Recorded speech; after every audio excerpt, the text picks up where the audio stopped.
Első előadónak Pekka Pesonenra fogom felkérni. Megköszönve, hogy elfogadta meghívásunkat, és megkérem, hogy a közös nemzeti jövőnk segítése érdekében segítse a szövetkezet fejlesztési munkát előadásával. Ez, mint törvényalkotó, megkívánunk mi is mindent tenni. Kívánunk a további munkájához, programjához eredményességet, és ugyanezt a Brüsszelben végzett munkájához.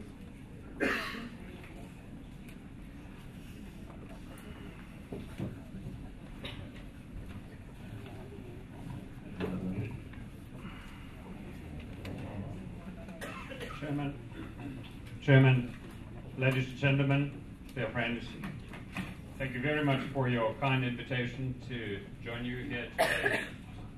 I'm terribly pleased to see so many people, so many of you here today, and also I have the opportunity to see some of the Hungarian products and what you have done in an area of agriculture.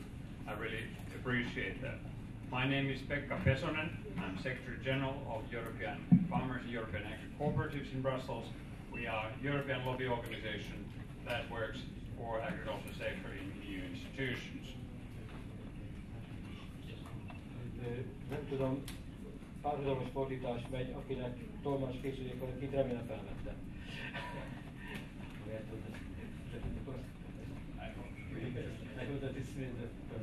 Okay, I hope that we have working interpretation at the moment. My Hungarian is a bit rusty, and I'm afraid I can't communicate in your beautiful language. Moreover, when I look out of the window, I'm more convinced of the old saying that you know what is the difference between the Hungarians and the Finns.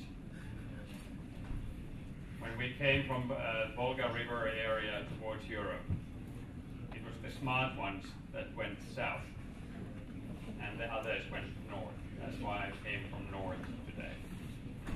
So I'm a bit envious of your good weather and your conditions. Nevertheless, I would like to go through some items that have been kindly translated by our former Vice Chairman of COSAGA, European Agri Cooperatives, Mr. Zabo. Can you put that bigger slide, the slideshow?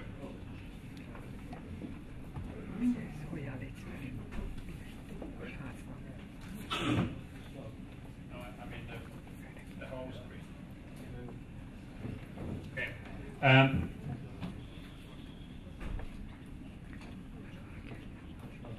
That's a technical problem, yeah. Nevertheless, I would like to introduce the matter today to you by explaining you what the agri cooperatives think of the food chain. And this is important as a part of agricultural policy. Then I would like to tell you something about the European Union and agricultural cooperatives, how they have developed. I would say a few words concerning multi-annual financial framework, and then finally I will conclude.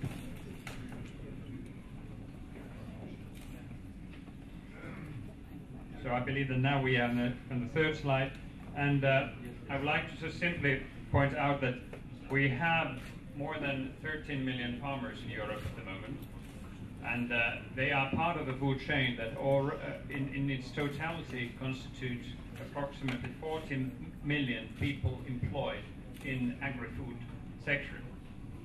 We have also 38,000 agricultural cooperatives, and they produce, or actually they purchase more than 50% of agricultural commodities in Europe, and they process and market, they sell slightly less than 50%.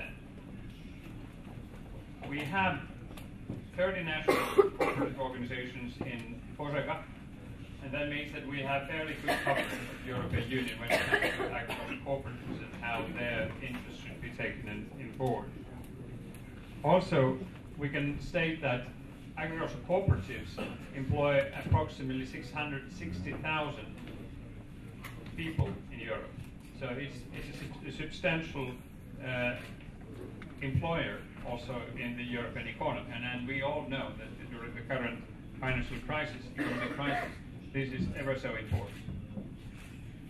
I would like to go through some of the main figures just briefly to give you some sort of an illustration of what we are talking about. First, I would like to point out that we have, in the next slide, we have turnover of 20 top cooperatives. You may recognize some of the names, and I would only point out that the biggest cooperative at the moment is Friesland Campina from the Netherlands, which is active in milk, and it generates more than 9 billion euro turnover. And we are really proud of these cooperatives, all of them, not only Friesland Campina, but the reality is that farmers actually can organize themselves in a way that they matter at the marketplace. Friesland Campina, together with other cooperatives, are major players in the economy in their sectors. So there's a good example of this. I'm a member of in the previous slide there was a Metsäliitto, which is a forestry cooperative in Finland, and I'm a member of that myself. I also, furthermore, when we go to the dairy, I've been working for Finnish cooperative Valio, which is one of the biggest European dairy cooperatives. So this gives you my background. I come from agriculture, I come from a long line of farmers and from my family, but then I'm very much linked with cooperatives and how farmers mattered by doing something together. Then if we make a comparison just briefly with the turnover, you see these trends, and I only point out that the difference between 2003 and 2008 varies greatly. We have a normal business trend here, business development. Cooperatives develop like any other business. They merge together with other cooperatives. They sometimes buy private companies. They sometimes grow by organic means, meaning that they increase their business volumes by producing more milk or delivering more goods to the market. So they are very, very normal cooperative, very normal businesses in a sense. And in the next slide, we have listed 10 biggest cooperative dairies, which is one of the biggest cooperative sectors in Europe. Once again, Friesland Campina is the top. But then we have other, like Agla Foods, which is directly owned by farmers also in Sweden and Denmark, that has approximately 7,600 members, and it manages to generate 6.2 billion euros of turnover. And especially in milk, the role of cooperatives is really central, meaning that the cooperative as such, the farmers being present in the marketplace, makes a lot of difference. I know also this from my own experience. I worked for 7 years in the 1990s in Finnish Valio Dairy Cooperative. And I sold milk, butter, ice cream, cheese, powders to retailers. And it certainly made a difference when I went to see them, when we had the market share of 80%. So they had to listen to farmers, and farmers representatives, or cooperative representatives that I was. And therefore, we need to take this seriously. In the next slide, we seem to show the same development. In dairy, generally speaking, the growth is more or less organic at the moment because of the high percentages in the marketplace. You can't acquire, you can't buy your neighbor anymore because you, generally speaking, you already have very high market share in the first place. That means that you have to grow in business by developing added value to your products. In the supply sector, we have also a good number of very big businesses. And once again, BayWa from Germany is a very good example of how this can be a successful area of business for farmers themselves. We have also a good range of businesses all across, mainly Northern Europe, and this is something that I will come back to later. This is the same graph that we showed in the dairy.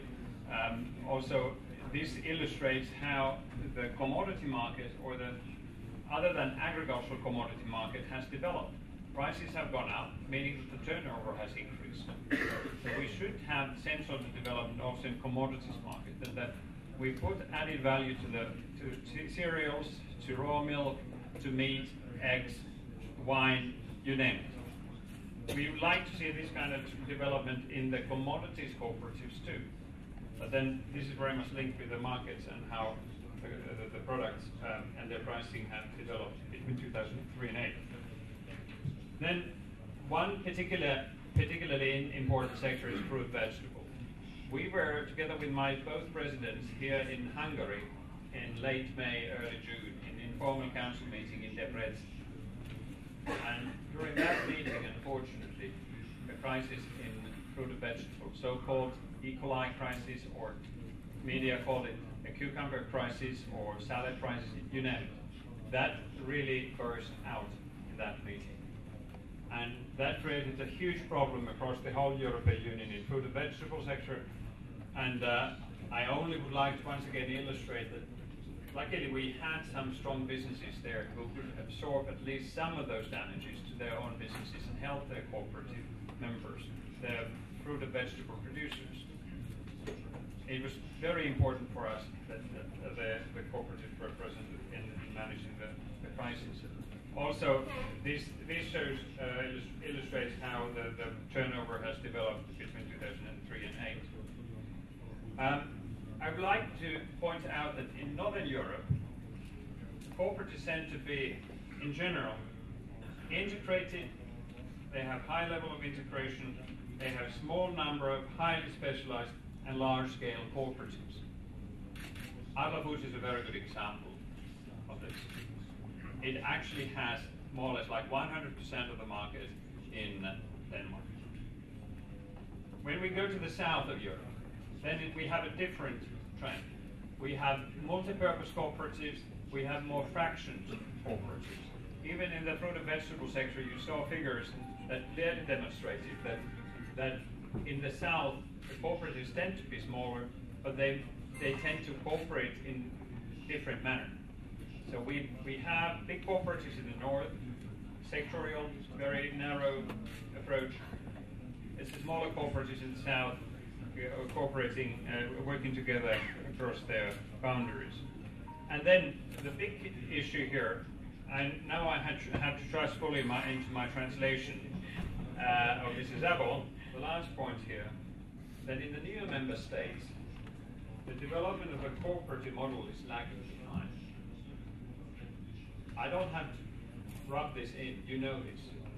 But then we know also that the whole cooperative movement has to respond to the market. Also in the old member states, or in so-called old member states. So it is a common interest for all the cooperative movement in Europe that we make cooperatives matter. And this is not that I particularly like Hungarians, or I like new member states or your sections, but it is because of the fact that at the moment the farmers are very much alone when it comes to the market and especially how the retailers are squeezing us. We really have to come up with a package where European farmers are being helped by European decision makers and cooperatives in a way that they form joint action, producer organizations, cooperatives, you name it, and make their voice heard at the marketplace. This is more important. Not that it is important in Hungary or that your cooperatives are important to develop, but it is important because we need to have this joint action at the marketplace in defense of the better pricing for farmers and making European agriculture in particular survive. This is a common interest, and that's why we also have developed in Kožega side, Kožega Presidency Business Forum approach. We have invited high-level business representatives to Kožega to talk about their experiences and how things could be improved in their respective sectors. And this is something that I hope that we could also target more to the new member states, countries like Hungary, because clearly we need to have activation of farmers and their cooperatives accordingly. Then, when we saw the European Commission proposal for multi-annual financial framework, we were not very happy with the contents of the document in June. We wanted to have something that could actually make us more competitive, provide us with green growth. This is not what the Commission proposed. We were so unhappy with the proposal, and especially when this was not actually the CAP proposal, rather than it was MFF, Multi-Annual Financial Framework. Some of you may know that the Commission comes out in October, on the 12th of October, with the CAP proposal.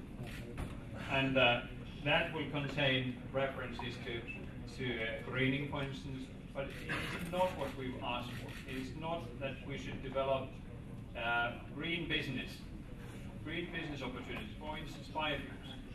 You know that biofuels could be a huge potential sector also for Hungary. You have vast areas of agriculture. You have a lot of biomass. Why can't that be used in an effective manner to provide something additional in terms of revenue to farmers in rural communities? For instance, this is something that's really lacking from the Commission proposal. We like to promote the sector and become more competitive, but we very strongly feel that the European Commission is not delivering what it's supposed to be delivering. And the aim for us, of course, is that we would have a fair standard of living for farmers in rural areas. Just a few words concerning the common agricultural policy and the upcoming proposal.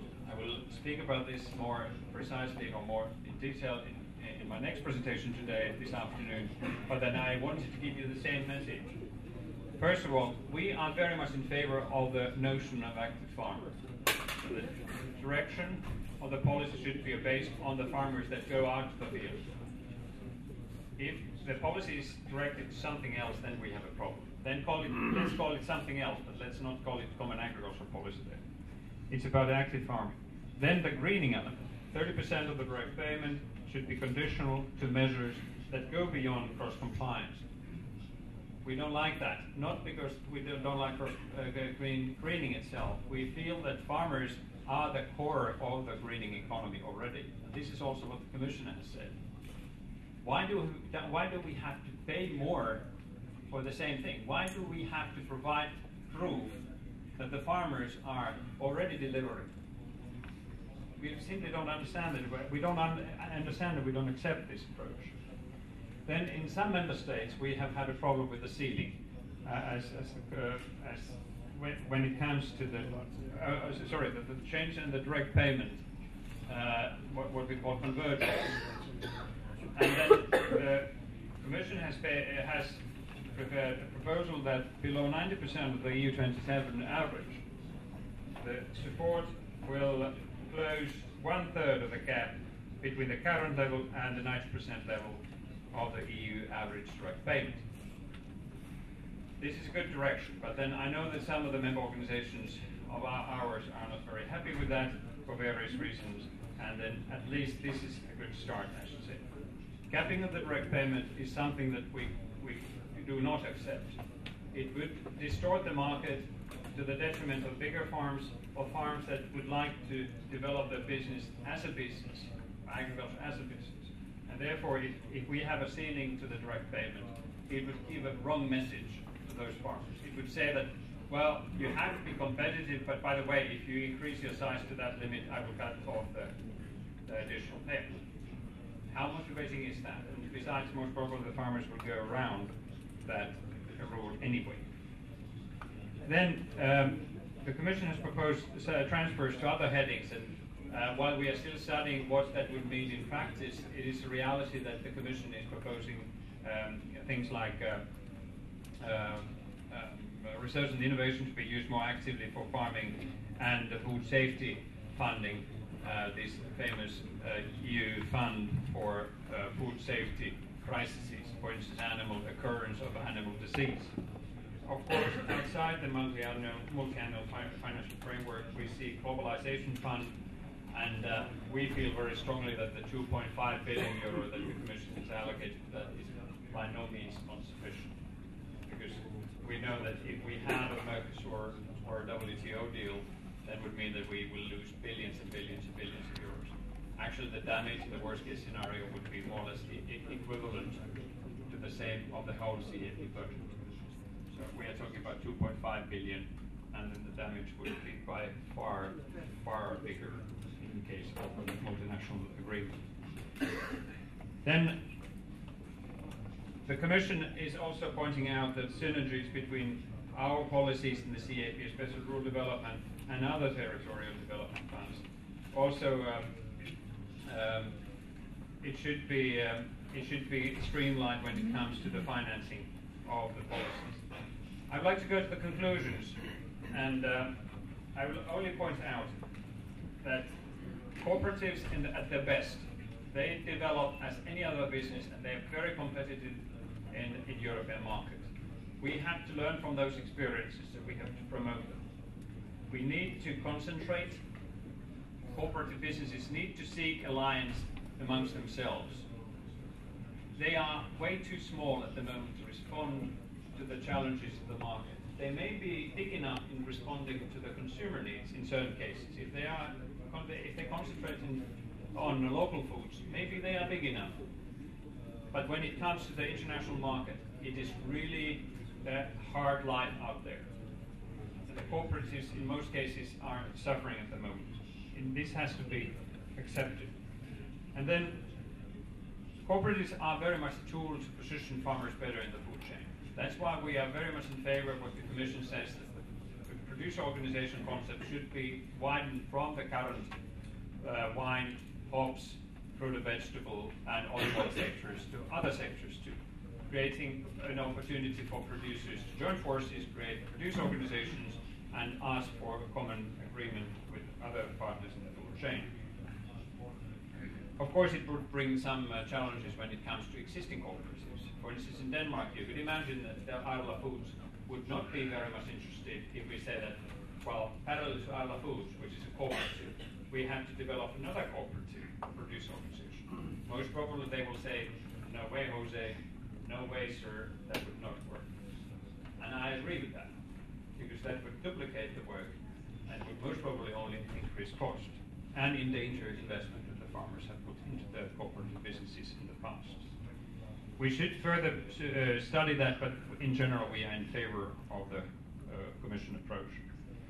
We need a common agricultural policy that has risk management tools that ensure a fair income for farmers. And I believe that one particular element here is cereals in Hungary, especially maize. It will have certain elements that none other member states would have in the same manner. And we have to develop a measure that would fit into your needs. We need to have dynamic market management measures in place, and that has to be activated, especially when we talk about extreme price volatility. And by that, we will make farmers viable in their business. And we need to have investment to the agricultural sector. Ladies and gentlemen, this is the message I wanted to convey to you today. I certainly hope that the Hungarian cooperative movement could take an active part in the European debate. I know that there are certain limitations at the moment at the national level. I have to accept that. But nevertheless, this is not a Hungarian problem. This is a European problem where we need to have Hungarian input. And the common thing for us is that if the Hungarian agriculture is to survive and is to prosper, you have to defend yourself. You have to do that as a part of the common agricultural policy, because that's there to help you. You are not there to serve the CAP. The CAP is there to serve you. Ladies and gentlemen, thank you very much for your attention.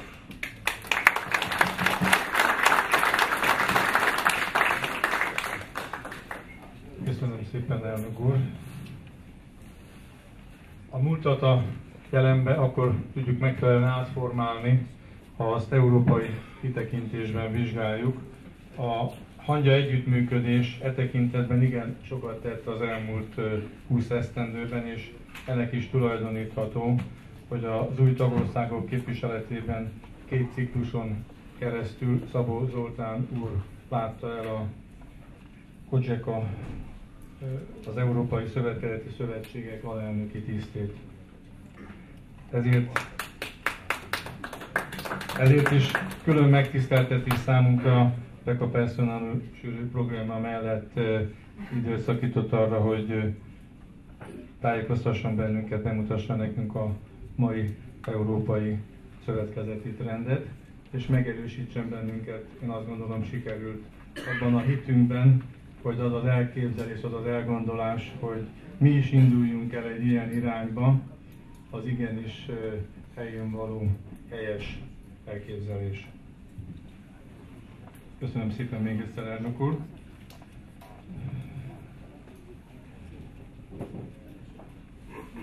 A Hangya múlt utat mutat számunkra, a történelmi párhuzam a ma korának is szól.